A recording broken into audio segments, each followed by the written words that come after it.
Matric পৰীক্ষাৰ্থীসকলক পঢ়ুৱা যুৱকসকলক কি ধৰণে মাননি দিয়া হয় সেয়া পৰৱৰ্তী সময়ত চিন্তা কৰিব চৰকাৰে। শেষত মই এটা বিশেষ আঁচনিৰে সামৰণি মাৰিছোঁ।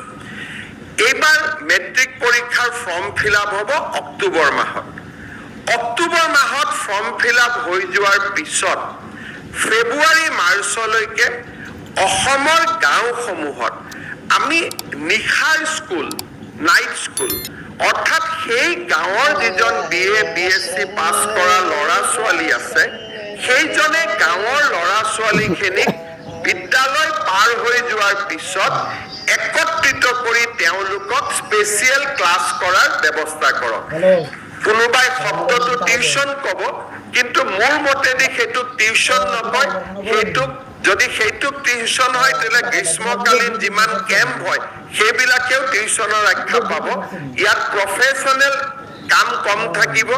ইয়াত ব্যৱস্থা হ'ব যে স্কুলত যিমানখিনি পঢ়াব, ধনী ল'ৰা ছোৱালীবিলাকে যদি মানুহৰ ঘৰত গৈ কাৰোবাৰ টিউচন মাষ্টৰ থাকে, আমি গাঁৱৰ অংগনবাদী কেন্দ্ৰটো গাঁৱৰ স্কুলখনত ব্যৱহাৰ কৰিম, যাতে গাঁৱৰ 4জন শিক্ষিত ল'ৰাই সেই গাঁৱৰ মেট্ৰিকৰ কেণ্ডিডেটবিলাকক স্পেচিয়েলি 5 মাহৰ কাৰণে পঢ়ুৱাব পাৰে।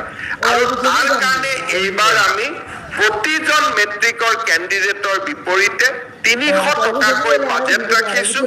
শিক্ষকসকলক আমি প্ৰত্যক্ষভাৱে দিম বা ছাত্ৰসকলৰ জৰিয়তে দিম, তাৰ বিষয়ে আমি পিছত আলোচনা কৰিম।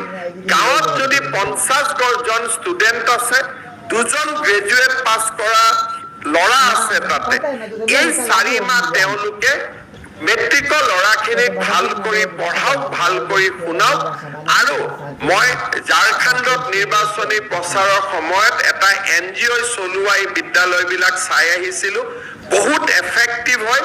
সেই ধৰণৰ এটা প্ৰয়োগ এইবাৰ আমি অসমৰ গোটেই গাঁৱত কৰিব খুজিছোঁ যে চৰকাৰে মাননি দিব, গাঁৱৰ শিক্ষিত ল'ৰাজনে 6টাৰ পৰা ৰাতি 9টালৈকে মেট্ৰিকৰ কেণ্ডিডেটখিনিক পঢ়ুৱাব। আৰু আমি এই ধৰণে নতুন নতুন উদ্ভাৱনী চিন্তাৰে প্ৰতিষ্ঠিত চিন্তাক আমি প্ৰত্যাহ্বান জনাব খোজো।